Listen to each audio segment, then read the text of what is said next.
lo que vamos a ver principalmente va a ser las lesiones de la vulva, la vagina, ¿no? Porque prácticamente el aparato genital femenino son externos como internos, ¿no? Entonces, lo que es la vulva y la vagina comprende esta parte, y también de lo que es ya hablando de la parte interna, habla de uterino, cuello uterino, ¿no? Las trompas y los ovarios. Entonces, vamos a ver todas las patologías de ellas, ¿no? El quiste de Bartolino. Bueno, vamos a empezar por la vagina y la vulva, ¿no? Prácticamente vamos a encontrar lesiones quísticas que se originan en la glándula de Bartolino.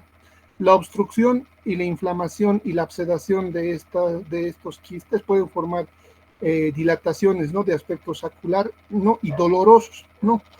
En algunos casos no, pero la mayoría de ellas se relaciona con procesos inflamatorios crónicos, infecciosos de tipo transmisión sexual, por ejemplo, como la Neisseria gonorrhoeae, o otra más común también es el estafilococo, una bacteria, ¿no? Luego vamos a hablar también de las distrofias vulvares, que son alteraciones en lo que es la piel, ¿no? Estamos hablando del tejido cutáneo a nivel de la vulva y la vagina. Va a haber una desorganización en el crecimiento epitelial y va a haber una retracción en forma de placa brillante, plateado a nivel de lo que es la vulva, ¿no? Entonces, las formas histológicas que se presentan en una distrofia vulvar pueden ser el líquen escleroso, la hiperplasia distrófica o también la distrofia no hiperplásica atípica. Entonces, vamos a ver. Acá, por ejemplo, podemos ver dos imágenes, ¿no? En el líquen escleroso vamos a ver una ligera adelgazamiento del epidermis y una esclerosis firme compacta de la dermis, ¿no?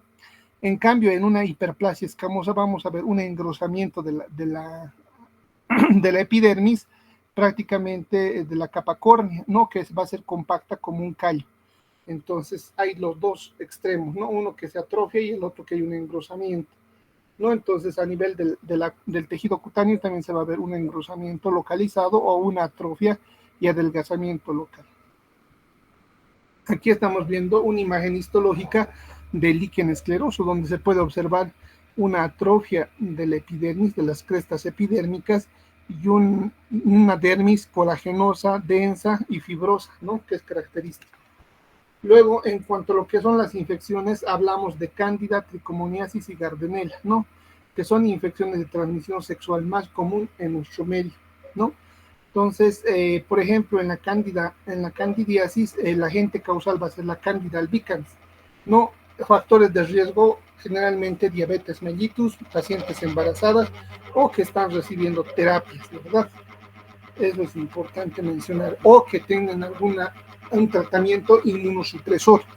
En cuanto a la tricomoniasis, va a ser la segunda infección más frecuente después de la candidiasis, que se transmite igual por contacto sexual, y la clínica son frecuentes encontrar, por ejemplo, una secreción verde, ¿no? Verde amarillenta, fétida. En el caso de la candidiasis es una consistencia más como leche cortada, como requesón, no es característico de la candidiasis. Y lo que es en la Gardnerella vaginalis es un olor fétido, no como agua de pescado, y que pues igual tiene un origen por contacto sexual, generalmente, ¿no? La gonorrea, por otro lado, es una infección de transmisión sexual por Neisseria gonorrhoeae que puede producir una inflamación pélvica, ¿no? Por contacto sexual. Y esta bacteria asciende a lo que son las trompas y pueden causar una disfunción tubo-ovárica, de tal forma que puede ocasionar una alteración en la luz de la trompa, causando una disfunción tubo-ovárica y puede ocasionar un embarazo ectópico, ¿no? Ustedes saben que el óvulo fecundado se produce a nivel de lo que es la trompa y se traslada hasta lo que es la cavidad uterina en el fondo, ¿no? Pero cuando hay una alteración en lo que es el conducto, puede ocasionar un embarazo ectópico. Además, se acompaña de faringitis, proctitis, artritis purulenta con artrosis, ¿no? A nivel de lo que es las rodillas. Por otra parte, también tenemos otras infecciones llamadas clamidia y linfogranuloma venéreo, ¿no? La clamidiasis igual es otra infección de transmisión sexual frecuente pélvica que se causa por, por la clamidia trachomatis, ¿no? Igual puede ocasionar flujo, dolor, ¿no? Inflamación crónica. Y el último es la linfogranuloma venéreo, que está causado por clamidias de los tres tipos, ¿no? Y clínicamente en la piel se pueden observar pequeñas pápulas ulcerativas y ganglios linfáticos infartados a este nivel, ¿no? Otra infección genital, ¿no? Puede ser el herpes virus, ¿no? En el caso del herpes virus, va a afectar, su manifestación clínica va a ser principalmente a nivel de la piel, ¿no? El tipo más frecuente es el tipo 2, que se transmite por contacto sexual igual. Clínicamente se va a caracterizar por pequeñas vesículas, ¿no? Que pueden medir 0.2, 0.3, como en forma de ramillete que se van agrupando y pueden llegar a ulcerarse y formar costras, ¿no? Se puede ubicar en la superficie de la vulva, la vagina, clítoris, ¿no? Y lógicamente es doloroso, ¿no? Y finalmente la sífilis, ¿no? Que es igual un agente de transmisión sexual causado por un agente llamado Treponema pallidum, igual que se transmite por contacto sexual, ¿no? Puede haber de dos tipos, ¿no? La primaria y la secundaria. La primaria, llamado también chancro o úlcera indolora, que se va a causar con la presencia de una lesión, ¿no? Ulcerosa, dolorosa, con un bubón o con un ganglio infartado. La secundaria, por otro lado, ya va a tener la presencia de lesiones condilomatosos, que son lesiones vegetantes a nivel del área genital, ¿no? Estas lesiones pueden ser verrucosas, grises o también pueden ser planas, ¿no? Y luego hablamos del chancroide. El chancroide no es lo mismo, ¿no? Más bien el chancroide va a estar ocasionado por el Haemophilus ducreyi, igual va a ser transmisión sexual y pueden causar lesiones ulcerosas blandas, no dolorosas, ¿no? Y finalmente el granuloma inguinal, que está causado por el agente causal Callidobacterium donovani. Entonces, generalmente por transmisión sexual también, ¿no? Y estos van a ser intracelulares o se van a ubicar dentro de los histiocitos, ¿no? Y estos van a estar ocasionados por pápulas, ¿no? Y úlceras en zonas genitales, ¿no? Y también pueden encontrarse linfadenopatías asociadas. Entonces, ¿qué vamos a ver en el Papa Nicolau? Ustedes saben, jóvenes y señoritas, que el diagnóstico principal para detectar estos virus, estos agentes, estas bacterias, va a ser el Papa Nicolau, ¿no? Entonces, el Papa Nicolau es un frotis del cuello uterino, ¿no? Y del canal vaginal. ¿Para qué? Para detectar principalmente cáncer de útero, pero también nos sirve para detectar o identificar o aislar algunos agentes infecciosos que están causando dolor, irritación, sangrado, flujos, ¿no? Entonces, dentro de esto vamos a encontrar los siguientes organismos que ya lo hemos mencionado. Normalmente la flora de la mucosa vaginal va a contener varios bacilos, ¿no? Que son saprófitos, si se quiere usar el término, a nivel de lo que es la flora vaginal normal, que son los bacilos de Dodderley, ¿no? Que son pequeños bacilos que pueden ser filamentosos, que se encuentran distribuidos, ¿no? Que hormonalmente también se va a encontrar presente a nivel de lo que es la mucosa vaginal. Un agente infeccioso que sí podemos nombrarlo y encontrar a nivel de lo que es los flujos, ¿no? Es la tricomona. La tricomona es un protozoo flagelado, ¿no? Que puede encontrarse a nivel de lo que es el cervix o la vagina. Puede ocasionar flujo verdoso amarillento, irritación, dolor, ¿no? Dispareunia también, dolor en las relaciones sexuales. Hemos dicho que transmisiones por contacto sexual. Y bueno, ahí estamos viendo un frotis donde estamos viendo varias tricomonas, ¿no? Estas tricomonas son protozoos, ¿no? Con núcleo excéntrico, tienen forma de pera, ¿no? Es difícil a veces identificarlos, pero hay que buscarlos. Generalmente están alrededor de un proceso inflamatorio, ¿no? Donde podemos observar, son pequeñas formaciones de aspecto periforme con núcleo excéntrico, ¿no? Entonces podemos observar que en el fondo inflamatorio entre ellas se va a ver pequeñas células, ¿no? Ovaladas con núcleo excéntrico, esas son. Acá en la flecha morada podemos observar que estamos aislando una tricomona, ¿no? Estas tricomonas son flageladas, no se puede identificar su flagelo citológicamente, pero sí la forma de su cuerpo, ¿no? Que tiene forma periforme con un núcleo excéntrico, ¿verdad? Entonces ahí estamos viendo más de las lesiones, ¿no? Del protozoo, en este caso de la tricomona vaginalis. Bueno, ahora vamos a hablar de las candidiasis. Hemos dicho que la candida es otra infección frecuente que causa flujos, ¿no? Blanquecino, como leche cortada en forma de requesón. Y bueno, en cuanto a lo que son, la candidiasis va a estar constituida por hifas, ¿no? Estas hifas son prolongaciones alargadas filamentosas en forma de caña de bambú que se van a encontrar entre las células, ¿no?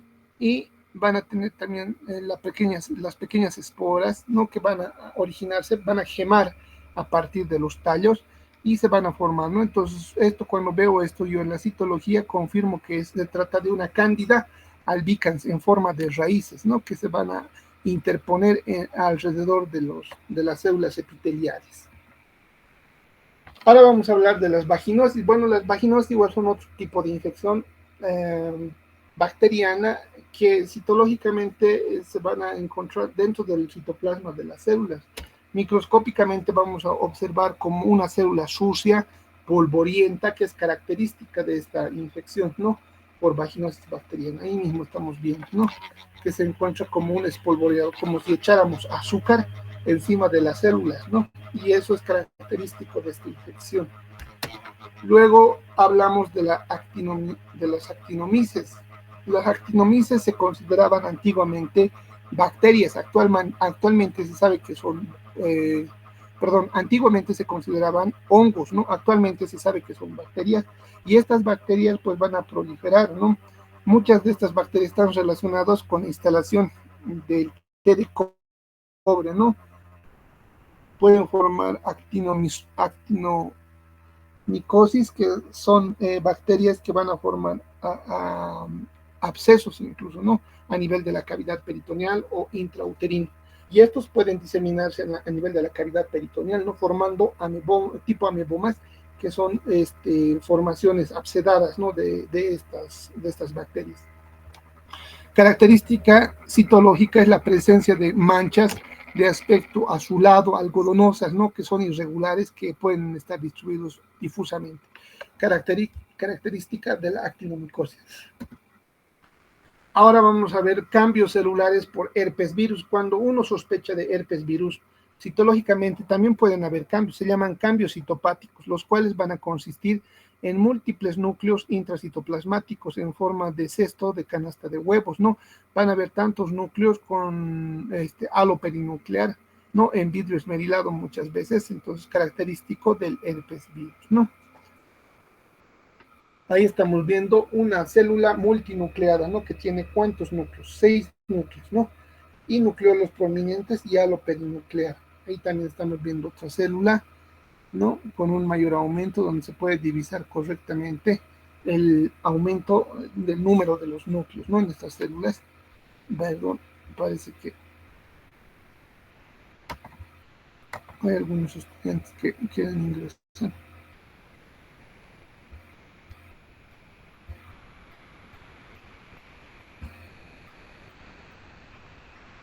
Bueno. Entonces, acá estamos hablando de una célula gigante multinucleada, ¿no? Que es un cambio citopático por herpes virus.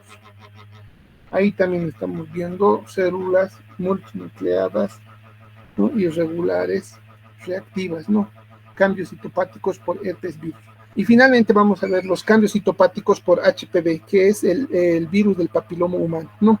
Que son varios serotipos, ¿no? Hay serotipos de bajo riesgo que pueden desarrollar, que no son característicos de desarrollar cáncer de útero, y hay HPVs de alto riesgo que generalmente están asociados con el desarrollo de cáncer cervicuterino. Acá vamos a ver los cambios citopáticos. Cuando hay infección por HPV, lo que vamos a ver en las células epiteliales va a ser binucleación, 2 núcleos, ¿no? Acá podemos ver la binucleación, ¿verdad? Vamos a usar un punterito entonces para que podamos observar mejor. Entonces aquí vemos la binucleación, ¿no? Que es característico. Luego el halo perinuclear, ¿no? Que es otra característica. La binucleación, el halo nuclear y el apiñamiento, que generalmente estos núcleos se vuelven hipercromáticos y se apiñan como una pasa de uvas, ¿no? Característico de los cambios citopáticos por HPV. Y finalmente otros microorganismos como la Chlamydia trachomatis, que igual es intracelular, podemos observar característica de esta infección porque a nivel del citoplasma de la célula va a presentar vacuolas, ¿no? Esas vacuolas que tienen forma de muñeco de nieve, ¿no? Miren estas vacuolas con un punto oscuro, característico por infección de clamidiasis, ¿ya? Entonces nosotros vemos esto en el microscopio y sospechamos de clamidiasis. Miren, acá están vacuolados las células, ¿no? Con un punto oscuro, Chlamydia trachomatis.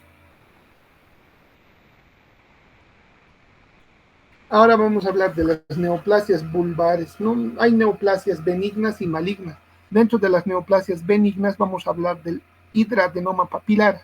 ¿Qué es el hidradenoma? El hidradenoma es un tumor no benigno originado de las glándulas sudoríparas de la región vulvar. Estos van a proliferar en forma de masas que van a estar bien, bien delimitadas por una cápsula, pero a medida de los años va a ir creciendo y puede llegar a ulcerarse, puede sangrar y puede ser incómodo, ¿no? Sobre todo eh, cuando usan pantalones, ¿no? Jeans, etcétera, cuando hace contacto, ¿no? Choca, raspa, rosa, entonces puede ocasionar molestias al paciente, ¿no? Entonces, a la palpación se puede observar una lesión nodular de aspecto como si fuera un absceso bien delimitado, doloroso. Entonces, el tratamiento es quirúrgico, se retira este hidradenoma y la paciente se cura, ¿no? Entonces, por otro lado, tenemos otra neoplasia que es benigna, que es el condiloma acuminado, ¿no? Que está asociado al HPV, en este caso de bajo riesgo, que es el número 6 y el número 11, ¿no? Que va a ser transmitida por contacto sexual, ¿verdad? Y estas lesiones van a ubicarse a nivel de la vulva, la vagina, región perianal, cervix, coilocitosis, ¿no? Seguramente la anterior teórica, el doctor Santander les ha hablado del condiloma acuminado, que es frecuente también en los varones y en las mujeres también en estas áreas en específico, ¿no? Entonces acá estamos viendo un condiloma acuminado que es de aspecto vegetante, ¿no? Como si fuera un coliflor, ¿no? Entonces ahí estamos viendo, pueden ser aplanadas o pueden ser arborescentes, elevadas, ¿no? Pueden ser únicas o múltiples, pueden ser pequeñas o pueden ser gigantes también, ¿no? Y vamos a hablar también de las neoplasias malignas de la vulva, principalmente el carcinoma escamoso que pueden originarse en la epidermis y están asociados más bien a HPVs de alto riesgo. ¿Cuáles, doctor? El 16 y el 18. La enfermedad de Paget, por otro lado, es una neoplasia asociada a un adenocarcinoma de glándulas no apocrinas sudoríparas, que más adelante vamos a ver cómo se observa microscópicamente. Y el melanoma es un tumor neoplásico maligno derivado de los melanocitos, no tan frecuente como su nombre indica, melanoma es bajísimo, ¿no? 10% de los tumores de la vulva, que es escasamente, ¿no? Ahí estamos viendo una imagen histológica de un hidradenoma papilar. Entonces les he dicho que se origina en las glándulas sudoríparas, ¿no? De la vulva. Y a partir de ahí prolifera un aspecto nodular. ¿Es doloroso? Sí. Entonces tienen como una formación quística. ¿Por qué? Porque va a producir sudor, por lo tanto esto se va a acumular como un líquido, como un pseudoquiste, ¿no? Y eventualmente puede llegar a erosionar y a ulcerarse la piel, ¿no? Y puede ser doloroso. El tratamiento es quirúrgico, ¿verdad? Hasta aquí, jóvenes, ¿alguna pregunta referente a los tumores? El hidradenoma papilar, por ejemplo.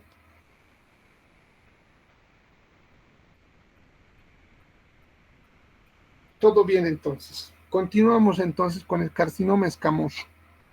El carcinoma escamoso es una neoplasia epitelial maligna de tipo escamoso, como su nombre lo indica, ¿no?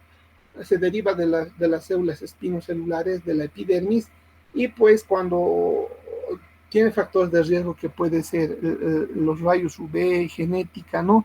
y que puede desarrollar en la vulva o en la vagina y pueden infiltrarse hacia el estroma, ¿no? Estas son entonces las características de una lesión epitelial maligna.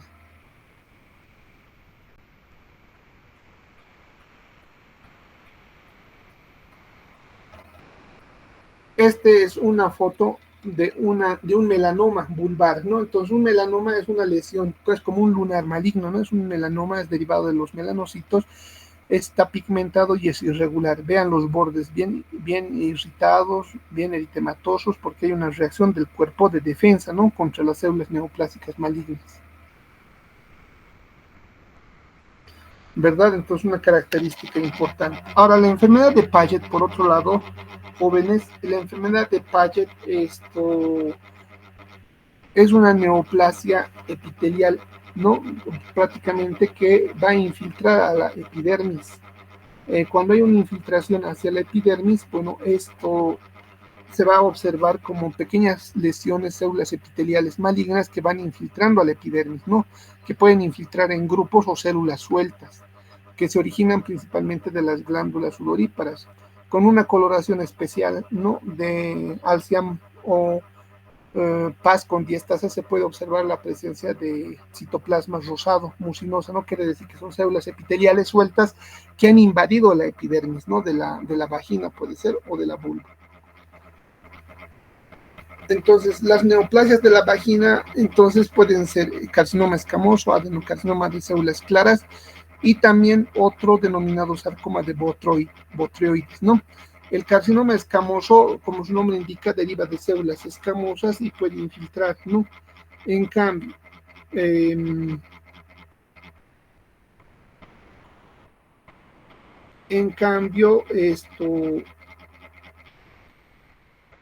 en cuanto a lo que es las células claras, más bien se derivan de células epiteliales, pueden ser glandulares o epiteliales que pueden tener un citoplasma claro, ¿no? Y es una característica de los adenocarcinomas. Y finalmente el sarcoma botrioides, que puede ser pregunta de examen, es una lesión, ¿no? Neoplásica maligna derivado del mesénquima, principalmente del músculo esquelético o los rhabdomioblastos, ¿no? Que generalmente se dan en niñas, ¿no? En niñas menores de 5 años, ¿no? Entonces, en estas niñas van a tener una proliferación de aspecto polipoide que va a crecer justamente entre el introito, ¿no? De la vulva y la vagina, y van a tener la presencia de células polipoides perlados blanquecinos, ¿no? Transparentes, pero que al parecer incluso alguna vez se han sospechado de una lesión polipoide benigna, pero más bien son malignas, ¿no? Porque se van a originar de células eh, mesenquimales de tipo rhabdoide, ¿no? Que van a protruir a través de la vulva y pueden proliferar, ¿no? Y si no se diagnostica a tiempo, tienen un mal pronóstico, ¿no? Ahora vamos a hablar del cérvix, del cuello uterino, ¿no? En el cuello uterino más bien puede haber lo que se llaman las erosiones, la cervicitis y los pólipos cervicales. En las erosiones van a ser áreas eritematosas, descamativas, asociados a un infiltrado inflamatorio crónico, también llamado cervicitis, ¿no? Y las cervicitis como tal están asociados a varios agentes como estafilococo, enterococo, gardnerella, tricomonas, cándida, clamidia, agentes de transmisión sexual también, ¿no? Que van a causar leucorrea o pueden causar dolor o dispareunia o asintomáticos pueden ser también algunos. Y los pólipos endocervicales o los pólipos cervicales que van a ser proliferaciones polipoides constituidos por un epitelio glandular, ¿no? Que no tienen cambios atípicos. Entonces acá estamos viendo una cervicitis aguda, crónica agudizada, ¿no? Entonces en el cuello uterino se observa a nivel del OCE, que es el orificio cervical externo, salida de un flujo que puede ser amarillento, verdoso, o puede ser blanquecino, en rocosón también, ¿no? Que puede estar asociado a cándida, a tricomonas, ¿no? O a clamidia, ¿no? O a Neisseria gonorrhoeae. Ahora vamos a hablar de los pólipos. Los pólipos son proliferaciones de aspecto, con un nombre de polipoide, que embadajo de campana que pueden proliferar en la luz del endocervix y pueden causar pequeños sangrados o hemorragias también, ¿no? Característico. ¿Es importante hacer seguimiento? Sí, porque alguno de ellos se puede transformar. Ahora vamos a hablar de la displasia, ¿no? O el carcinoma in situ. ¿Qué es la displasia? La displasia es la alteración en la maduración de las células epiteliales del cuello, ¿no? Ustedes saben que el cuello uterino está constituido por una epidermis, por un epitelio que básicamente está constituido por varias capas, ¿no? Basales, parabasales, intermedias y superficiales. Cuando hay alteración de la maduración, si es en un tercio sería NIC1, si es 2/3 NIC2, si es todo el espesor sería NIC3 o carcinoma in situ también llamado. Ahora, cuando hablamos de displasia, vamos a hablar de desorganización, pérdida de la polaridad, hipercromatismo, los núcleos son oscuros, negros, ¿no? Y también puede haber esto, ¿no? Una irregularidad y mitosis atípica también. Bueno, ahora el cáncer de cuello uterino en nuestro medio es el más frecuente, ¿no? Es el número 1 por delante de la mama y algunas otras neoplasias en la mujer. Entonces, la edad, antes les decía, a partir de los 30, actualmente entre los 20 y los 30 son los más frecuentes, ¿no? En el diagnóstico del cáncer de cuello uterino. Entonces, ¿quiénes se deben realizar Papá Nicolau para el diagnóstico precoz? Mujeres que han iniciado, ¿no?, las relaciones sexuales. Entonces, estas mujeres deben realizarse un control anual para descartar algún tipo de infección o de cambios por HPV, ¿no? Que puedan originar un cáncer, ¿no? Entonces, es un importante medio de diagnóstico el Papá Nicolau si es un diagnóstico precoz, ¿no? Mediante una prueba citológica. Esto lo puede realizar el médico general o la ginecóloga, ¿no? A través de la colposcopía, y también una biopsia se puede tomar para confirmar el diagnóstico. Factores de riesgo: mujeres que tienen múltiples parejas sexuales, múltiples compañeros sexuales, que constantemente tengan infecciones cérvico-vaginales crónicas, flujos vaginales, dolor pélvico inferior, ¿no? Flujos, ¿no? O que el primer embarazo lo haya tenido a temprana edad, 15, 14 años, ¿no? La multiparidad, mujeres que tienen más de 3, 4 hijos, ya se puede considerar un factor de riesgo. La carencia, ¿no?, de vitaminas como betacarotenos, antioxidantes, pueden desarrollar cáncer. El no uso de anticonceptivos, ¿no? Como el condón, y el uso permanente de anticonceptivos orales o por inyección, que hacen de que la mujer pueda tener relaciones sexuales sin protección, son un factor de riesgo, ¿no? El tabaquismo, ¿no? El factor genético muy importante. El factor genético sobre todo influye en una mujer que tiene cáncer cervicuterino a temprana edad, ¿no? Y los factores inmunológicos también, por inmunodepresión. Entonces, la clasificación citológica de neoplasia intraepitelial cervical, pues se basa en 3 grados, ¿no? En el grado 1, 2 y 3. El grado 1 abarca una alteración de la maduración en 1/3 del espesor.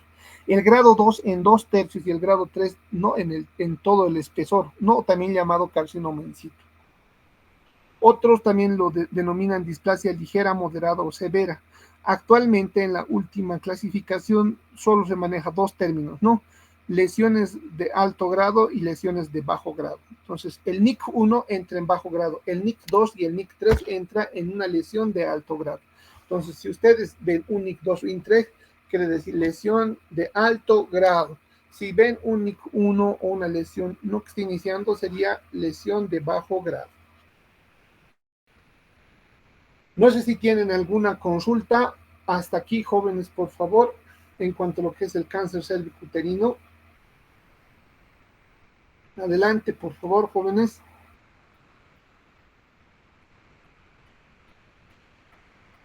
¿Todo claro?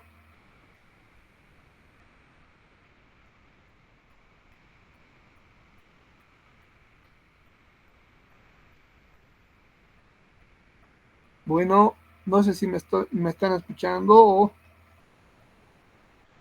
o se fue la señal, jóvenes. ¿Me confirman, por favor?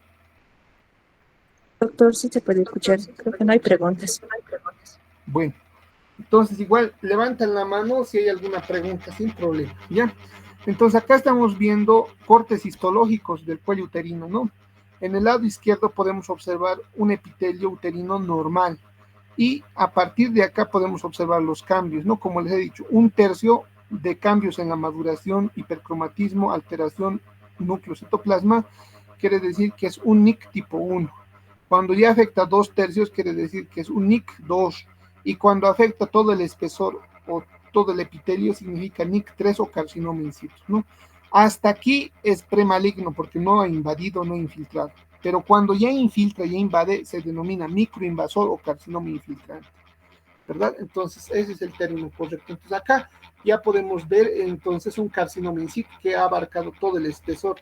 Lógicamente que en la lámina propia, acá por debajo del epidermis, va a haber una reacción inflamatoria que trata de evitar que haya invasión, ¿no? Entonces, una reacción inflamatoria que te está diciendo, cuidado, las células epiteliales malignas quieren meterse. Entonces, hay una reacción por parte del sistema inmunitario para defender, ¿no?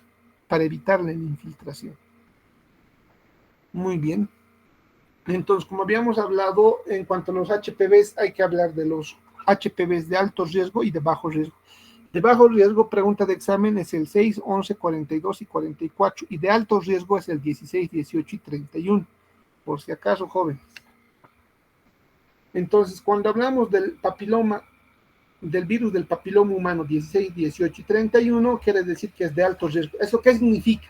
No significa que sí o sí va a tener cáncer, pero significa que tiene altas probabilidades de desarrollar cáncer cervicuterino.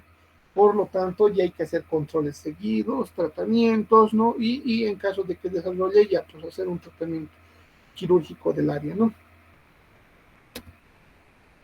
Entonces, cuando hablamos nosotros de cambios citopáticos por HPV, vamos a hablar de los famosos cambios coilocíticos. Pregunta de examen. Los coilocitos, ¿cómo se caracteriza? Apiñamiento nuclear, hipercromatismo, aloperinuclear, ¿no? Que son característicos de los cambios citopáticos por HPV, y la binucleación, que son núcleos binucleados, ¿no? Bilobulados, característicamente. Entonces, un carcinoma in situ quiere decir que respeta la membrana basal. Esta es la membrana basal, ¿no? Y respeta. No puede pasar. Pero cuando es ya un carcinoma infiltrante, rompe la membrana basal y puede infiltrarse, ¿no? Aquí, por ejemplo, es in situ también porque está respetando la membrana basal. Pero acá no. Miren, acá arriba es la membrana basal. Ya ha roto ya estas células malignas y están infiltrándose. Es un carcinoma microinvasor, ¿no? Que está infiltrando menos de 3 milímetros. Cuando ya es un carcinoma invasivo, es de mal pronóstico, no son pacientes que han dejado pasar años. Por si acaso, el cáncer cervicuterino, jóvenes, se puede diagnosticar a tiempo y se puede prevenir. ¿Con qué? A través del Papá Nicolau. Es un horror que una paciente muera por cáncer cervicuterino si hay un médico en el lugar, o está haciendo controles por el médico, ¿no? Entonces, si tú eres un médico general que está en su puesto de salud, en un establecimiento de salud, en un hospital de segundo, tercero, cuarto nivel, y vas a atender a una paciente, el ginecóloga o médico general que está bien a hacer su control prenatal, tienes que hacerle Papá Nicolau. ¿Para qué? Para descartar flujos, infecciones, o principalmente para descartar el inicio de cáncer, ¿no? Entonces, mucho va a depender de nosotros. No esperemos a que llegue a este punto. En este punto, jóvenes, si ustedes pueden ver, en este punto ya podemos observar un cuello uterino que prácticamente ya tiene una lesión establecida, ¿no? Aquí hasta un niño de colegio puede decir que hay un cáncer, ¿no? Entonces, no evitemos de llegar a este punto. Pero les digo, si hay un médico que está haciendo control de sus pacientes, no debería pasar, porque el cáncer cervicuterino, jóvenes, evoluciona lentamente, 10, 15 años, ¿no? Entonces, una paciente que inicia con precáncer a los 28, 30 años, a los 50 recién va a tener ya una lesión infiltrante, ¿no? En algunos casos, si tiene un factor genético añadido, puede ser antes, ¿no? Pero entonces nosotros tenemos que hacer la pesquisa y la valoración, la inspección visual con el colposcopio, ¿no? Y la toma de biopsia si fuera necesario.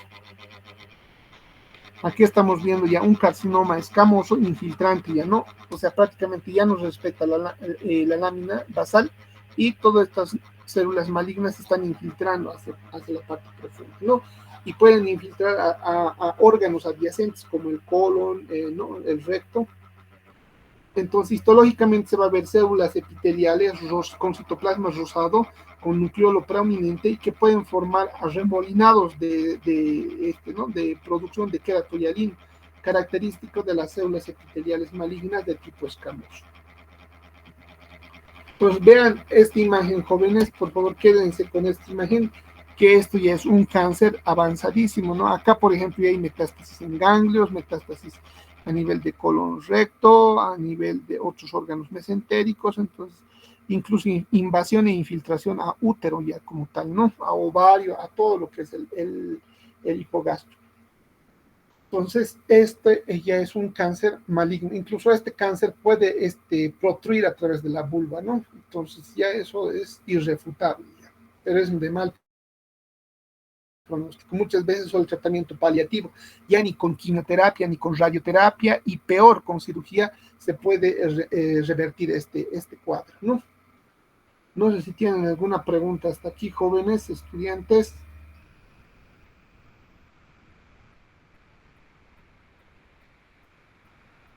Bueno, todo claro me parece, ¿no? Ahora, ¿cuáles son los sitios más frecuentes de metástasis? El cuello uterino tiene metástasis a otros órganos, ¿no? Blancos, como ser el pulmón, el hígado, la médula ósea, y ganglios linfáticos que se encuentran a nivel del piso pélvico, ¿no? Y lógicamente cuando ya han pasado varios años, por eso es importante el diagnóstico precoz. Bueno, ahora vamos a hablar de el útero como tal, el cuerpo uterino. En el cuerpo uterino encontramos el endometrio y dentro del endometrio encontramos patologías como la endometritis, que es itis, es inflamación, es una inflamación del endometrio que puede ser agudo o puede ser crónico. Cuando es agudo está relacionado con presencia de dispositivos como el DIU. No hemos dicho la actinomicosis, que puede estar originado por el DIU, por el TDCOV, ¿no? Complicaciones por parto, posparto también, ¿no? Por ejemplo, que ha habido restos placentarios que pueden causar infecciones, ¿no? O por estafilococo aureus, ¿no? Entonces, todas estas son causas de una endometritis. Causas crónicas, principalmente granulomatosas, la tuberculosis, ¿no? Si alguna vez hemos visto una infección crónica a nivel de endometrio y hemos visto granulomas calcificantes de tuberculosis, entonces compatibles, ¿no? Acá estamos viendo una endometritis aguda. ¿Por qué se caracteriza? Por la presencia de polimorfonucleares a nivel de las glándulitas, son las glándulas endometriales, y en su luz puede haber pus, ¿no? Eso se llama endometritis. Endometritis crónica granulomatosa por tuberculosis, cuando forman histiocitos, granulomas, confluyen, coalescen en formaciones de cuerpos, ¿no? Llamados granulomatosos, con linfocitos alrededor. Causa tuberculosis, ¿no? Ahí estamos viendo una endometritis crónica granulomatosa tipo tuberculosis. Puede o no puede haber necrosis calcificante, pero sí van a haber histiocitos, epitelioides, célula gigante multinucleada tipo Langerhans. Ahí estamos viendo células gigantes, 1, 2, 3 células gigantes tipo Langerhans.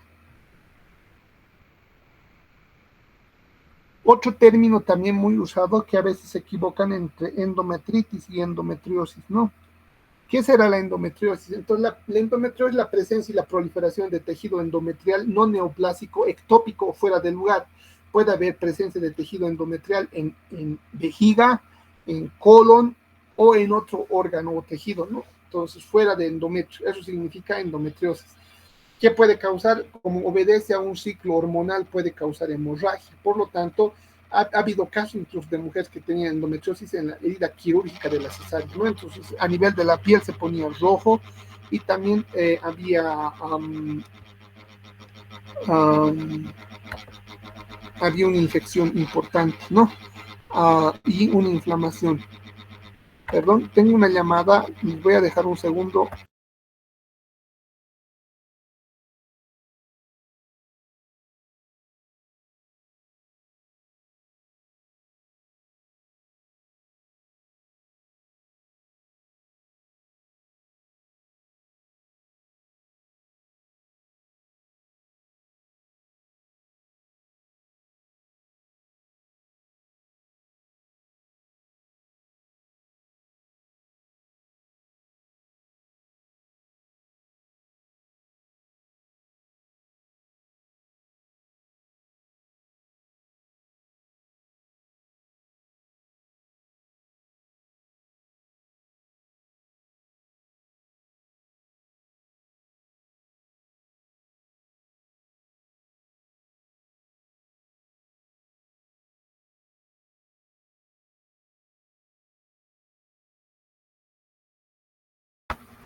Bueno, entonces, jóvenes, vamos a continuar. Este es un tema importante, ¿no? Por demás importante, Y es un tema también, sí es larguito, porque en el Robin se han debido fijar que es un tema bastante largo, ¿no?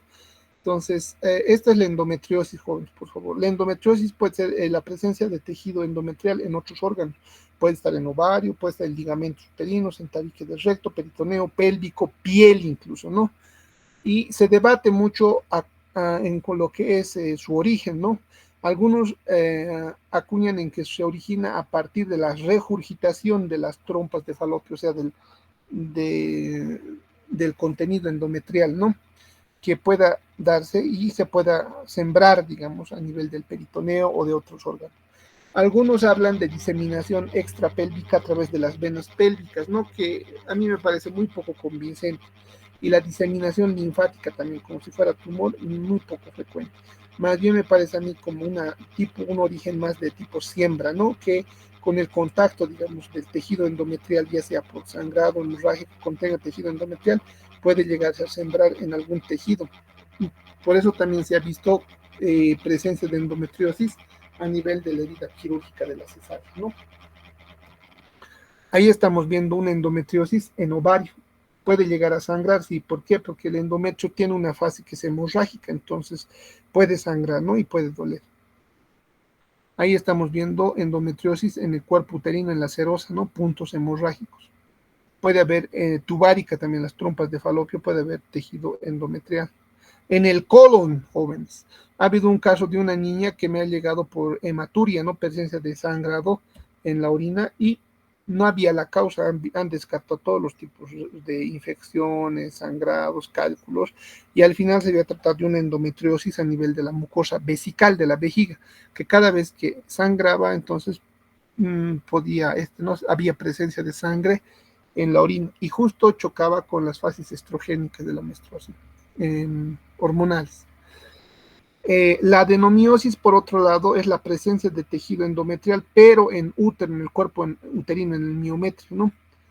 Entonces puede darse también, eso se llama adenomiosis. Entonces los términos, por favor, pregunta de examen, no se olviden: adenomiosis, endometriosis y endometritis. Entonces ahí estamos viendo un corte histológico de cuerpo uterino con varios áreas, ¿no? Espacios como ensacabocados de queso, es característico de la presencia de endometriosis. Adenomiosis, ¿no? Perdón. Y vamos a hablar de hiperplasia endometrial. ¿Qué es la hiperplasia? Hiperplasia mucho que es el aumento del número de células, ¿no? Entonces va a haber un aumento del número de glándulas del endometrio. Pueden ser proliferaciones que obedecen a un estímulo estrogénico, ¿no? Generalmente pacientes que usan estímulos, ¿no? Por ejemplo, como inyecciones trimestrales o vía oral, ¿no? Y esto va a aumentar la proliferación del endometrio, causan sangrados vaginales que a veces ¿no? Son continuos y el paciente viene a consulta por sangrado. Se llama SUA, sangrado uterino anormal, ¿no? Hay que descartar siempre la presencia de una hiperplasia endometrial. ¿Puede tener riesgo? Sí, puede haber un riesgo que puedan desarrollar más adelante carcinoma de endometrio, ¿no? Entonces, las hiperplasias endometriales pueden ser de bajo grado y de alto grado. Cuando son de bajo grado, generalmente son polipoides o quísticos o adenomatoides, pero cuando son de alto grado, pueden ser hiperplasia con atipias, ¿no? Y estas atipias pueden llegar a malignidad. Ahí estamos viendo en un corte macroscópico en la cavidad endometrial la presencia de lesiones polipoides, ¿no? Alargadas, que pueden llegar a ocasionar sangrado. Y en estos pacientes difícil, digamos, el embarazo, ¿no? Por ejemplo. Ahí estamos viendo un corte histológico de glándulas endometriales dilatados irregulares característicos de una hiperplasia endometrial. Pueden ser también de aspecto quístico, ¿no? Y algunas glándulas pueden presentar atipia, en este caso, y hay atipia, ¿no? Hiperplasia endometrial con atipia, y puede ser peligroso, ¿no? Pues de alto grado. Aquí estamos viendo lesiones atípicas de alto grado, y este es un pólipo endometrial, una lesión polipoide que puede originarse en el cuerpo o en el fondo, que puede causar hemorragia, sí, pero es benigno, ¿no? Ahí estamos viendo la histológica de un pólipo endometrial, son glándulas dilatadas, ¿no? Separadas con un estroma bien hemorrágico. Por otra parte tenemos el leiomioma. El leiomioma es una neoplasia mesenquimal benigna originada a nivel del músculo liso, ¿no? Del útero. y generalmente pueden ser únicas o pueden ser múltiples, pueden ser submucosos, intramurales o subserosos, ¿no? Acá vamos a ver, por ejemplo, acá podemos ver que estas de acá son submucosos, pueden causar igual sangrado uterino. Intramurales cuando están en el miometrio y subserosos cuando salen como chinchón, protruyen a la superficie de la serosa, ¿no? Entonces son 3 por si acaso, pregunta de examen. Microscópicamente van a estar formados por haces fusocelulares alargados, ¿no? Bien delimitados por una pseudocápsula. Leiomiosarcoma es una neoplasia original igual en el músculo liso, pero son malignos ya en este caso, ¿no? Y macroscópicamente van a crecer como masas carnosas voluminosas que pueden romper la serosa y pueden infiltrar al peritoneo, perdón, o al endometrio también. Entonces vean ustedes este leiomiosarcoma que se origina en el cuerpo uterino, pero que infiltra hacia endometrio, ¿no? Como una formación polipoide irregular, necrosis hemorrágica. Microscópicamente está constituido por células fusocelulares atípicas multinucleadas, ¿no? Aberrantes, incluso con mitosis atípica, característica del leiomiosarcoma. Entonces, el carcinoma de endometrio es una neoplasia epitelial glandular maligna que se origina en el endometrio, ¿no? Y la mayoría de estos tipos de cáncer están en segundo o tercer lugar después del cuello uterino, y bueno, pueden causar hemorragia, ¿no? Aumento, distensión del útero, ¿no? De los pacientitos. Y están asociados a una estimulación estrogénica principalmente. Ahí estamos viendo adenocarcinoma endometrial engrosado, hemorrágico. Ahí estamos viendo que ha tomado ya parte de la parte del fondo uterino, que tiene un crecimiento difuso, firme, ¿no? Irregular, con áreas de hemorragia y sangrado. Ahí ya prácticamente ha roto la serosa y está invadiendo al peritoneo, ¿no? Entonces, microscópicamente podemos ver glándulas irregulares, back to back, quiere decir espalda con espalda, que tienen pérdida de polaridad, hipercromatismo, glándulas aberrantes, ¿no? Que están infiltrando el miomio. Y la trompa de falopio, la trompa de falopio del útero, pues son 2 anexos, ¿no? Alargados en forma de tubos, con las fimbrias que son como deditos, ¿no? Pueden haber infecciones llamados salpingitis. Las salpingitis van a ser generalmente por transmisión sexual, ¿no? Neisseria, gonorrea, Chlamydia trachomatis, estreptococos pueden causar infección pélvica inflamatoria, se llama, ¿no? Y causar disfunción tubo-ovárica y causar embarazo ectópico también, ¿no? Entre otras infecciones, variantes macroscópicas, vamos a ver también el piosalpinx, que es una luces de trompa dilatado llenos de pus, hidrosalpinx llenos de líquido y abscesos tubo-ovárico, igual que van a afectar tanto a la trompa como a los ovarios, ¿no? Aquí podemos ver un hidrosalpinx. ¿Hidrosalpinx qué es? Trompa uterina distendida con acúmulo de líquido seroso, hidrosalpinx, ¿no? Piosalpinx, ¿qué quiere decir? Trompa uterina dilatada con pus distendida llena de pus abscedado, ¿no? Puede ser purulenta y puede afectar a todo el útero incluso, ¿no? Entonces vamos a ver al corte histológico que el epitelio de la trompa se encuentra inflamado y se encuentra con infiltrado exudativo lleno de neutrófilos o polimorfonucleares. En cambio, una salpingitis crónica, la más frecuente es la tuberculosa. Cuando es tuberculosa, entonces vamos a ver lesiones blanquecinas caseiformes en forma de queso, ¿no? Irregular. Entonces, que pueden también en la superficie de la mucosa o de la pared de la trompa. Por otro lado, tenemos al embarazo ectópico. El embarazo ectópico, usted sabe que la fecundación se da en el tercio, ¿no? Tercio proximal de la trompa. Y bueno, si hay alguna disfunción que evite que este huevo fecundado llegue a la parte posterior del fondo uterino, puede ocasionar entonces un embarazo ectópico. Este embarazo, a medida que desarrolla, puede llegar a romper la serosa y puede causar una hemorragia y un cuadro agudo, un abdomen agudo en la mujer, ¿no? Son causas de cirugía. Vean ustedes la macroscopía de una trompa rota con un huevo o con un embrión dentro, ¿no? Estos embriones van a empezar a desarrollar y pueden llegar a romper la serosa de la trompa y causar una hemorragia, ¿no? Entonces el tratamiento es quirúrgico, por si acaso. Ahí estamos viendo, ¿no?, lo que es la decidua, las membranas, las vellosidades del corión cerca de la trompa uterina, las vellosidades. Otras neoplasias de las trompas puede haber benignas, adenomatoides o adenocarcinoma, que es poco frecuente, ¿no? También puede haber metástasis de otros tumores a la trompa uterina. Y finalmente vamos a hablar del ovario. En esta situación vamos a decir que el ovario es un órgano reproductor, ¿no?, primario, que prácticamente es el aparato fundamental por donde se van a desarrollar los óvulos, ¿no?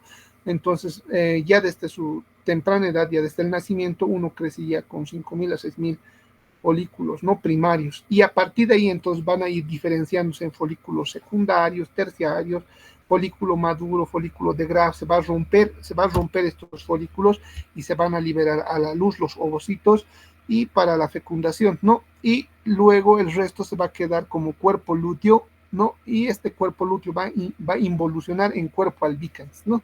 Entonces, ese es el desarrollo normal del ovario, señoritas y jóvenes. Entonces, en el ovario vamos a ver quistes. Estos quistes son dilataciones de folículos, ¿no? Se llaman quistes foliculares de Graf, que no pueden llegar a veces a romperse, y en las jóvenes presentan dolor importante, ¿no? El cuerpo lúteo, entonces el cuerpo lúteo, hemos dicho que la persistencia de la capa externa que recubre al ovocito y tiene una forma como cicatrices luego, ¿no? Por otra parte, la teca luteínica puede asociarse a una neoplasia maligna, que es el coriocarcinoma, ¿no?, que se origina por estímulos gonadotropónicos, gonadotrofina coriónica humana principalmente, ¿no? Pueden ser bilaterales incluso.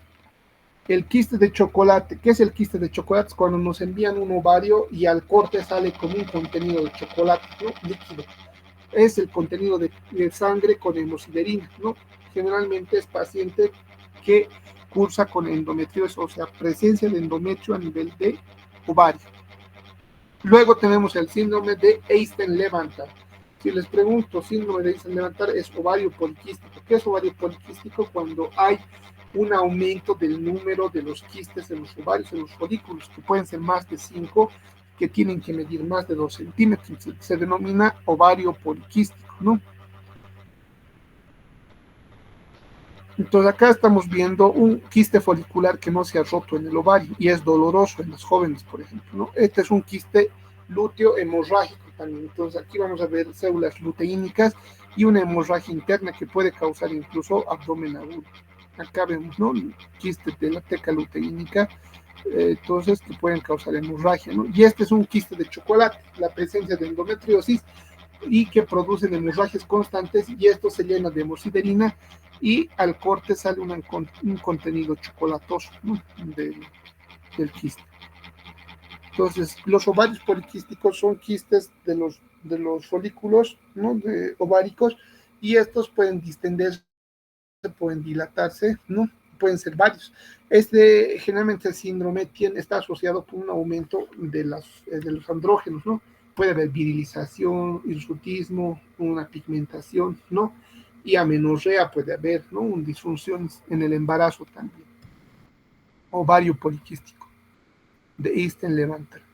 Y finalmente vamos a ver los tumores ováricos. En cuanto a lo que son los tumores ováricos, ocupan, ¿no?, un buen porcentaje, que son los benignos, ¿no?, y algunos que son menos del 10% son malignos, ¿no?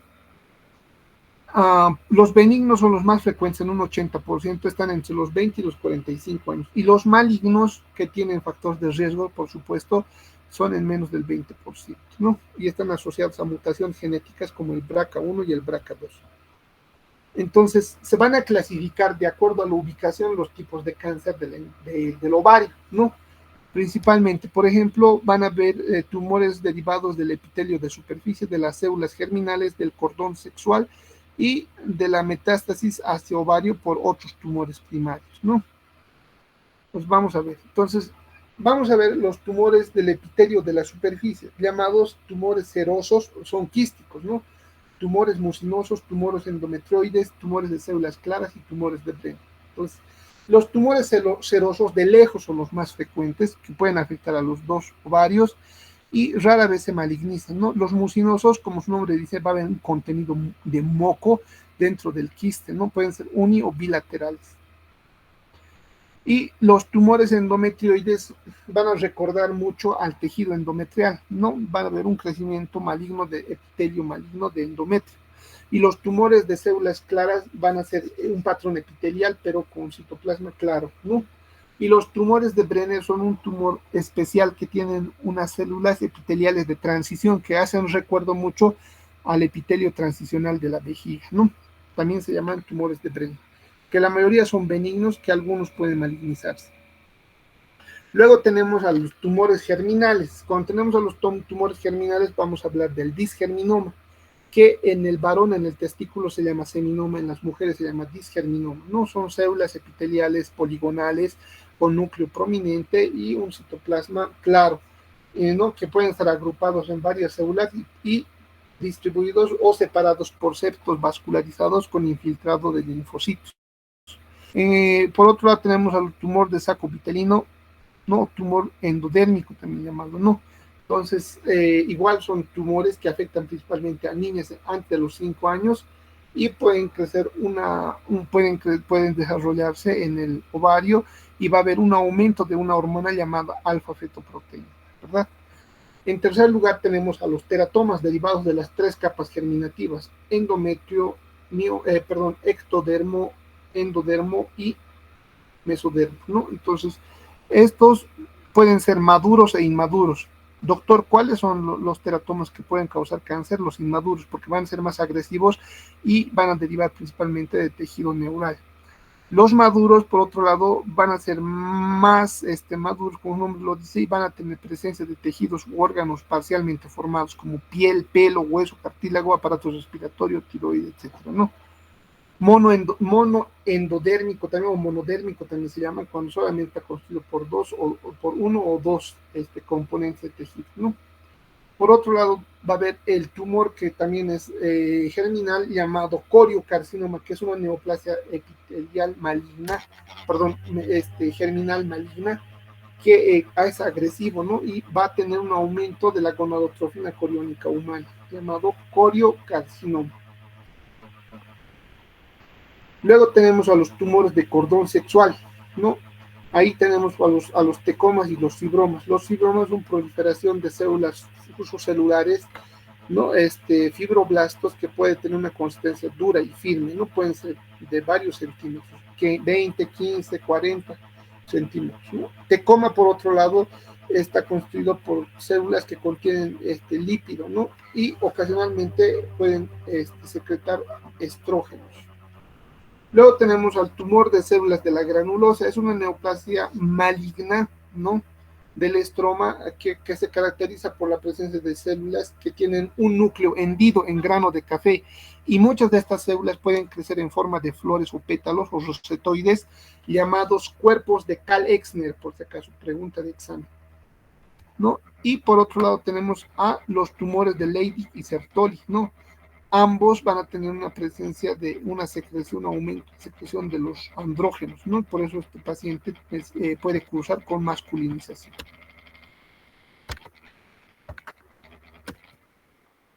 Tumores metastásicos al ovario tenemos varios, pero el principal es el de Krukenberg, ¿no? ¿Qué significa eso?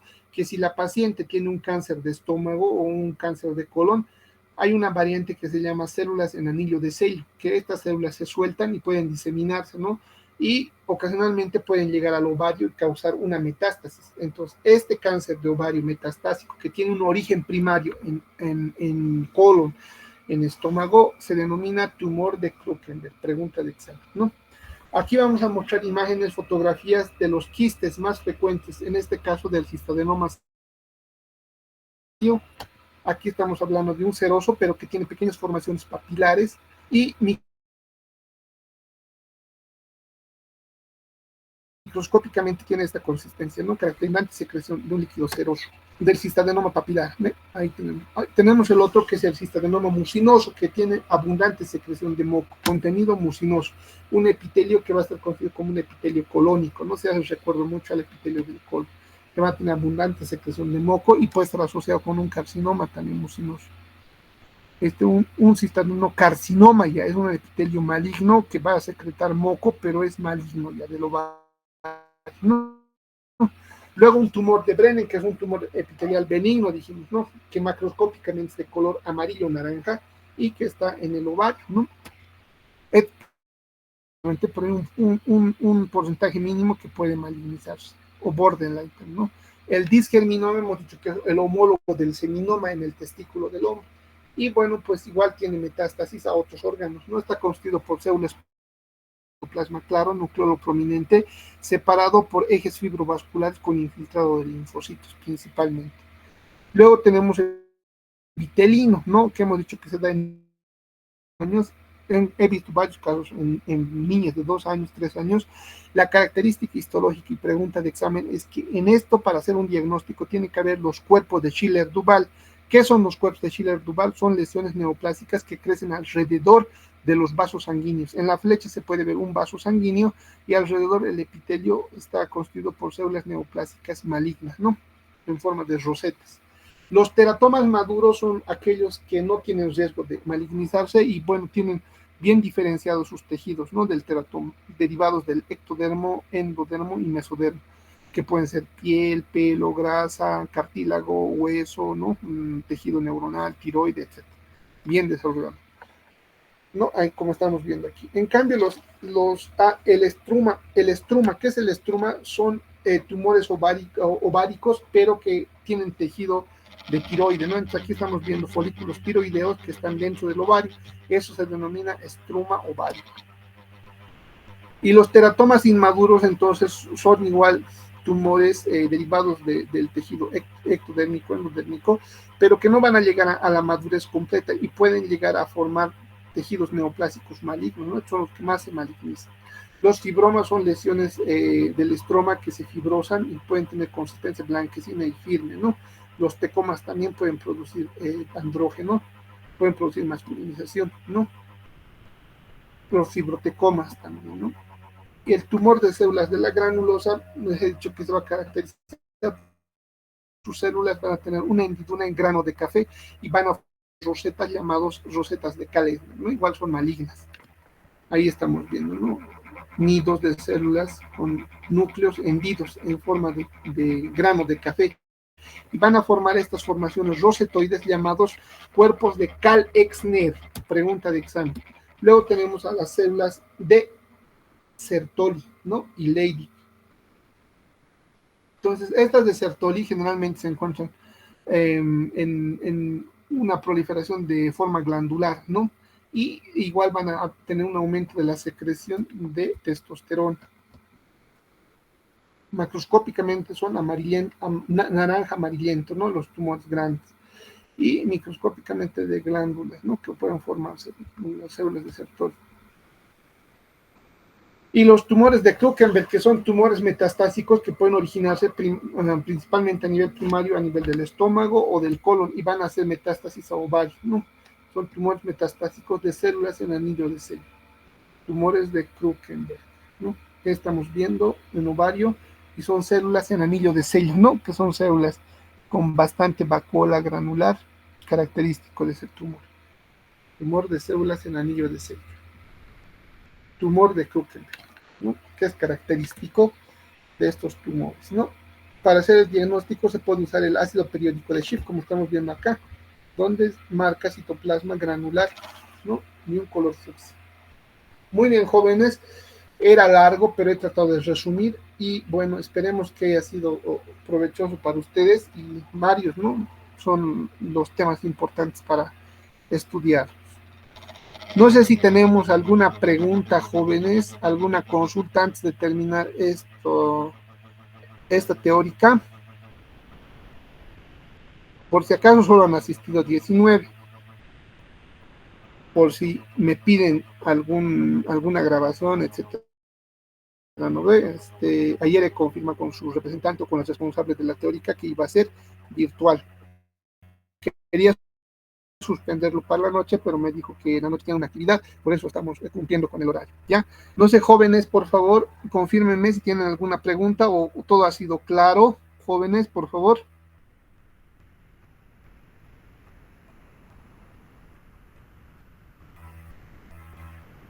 Creo que no hay preguntas, doctor. Muchísimas gracias. Bueno, esperemos que sea así y en el examen no tengan dudas. Bueno, nos despedimos, saludos cordiales, muchas gracias.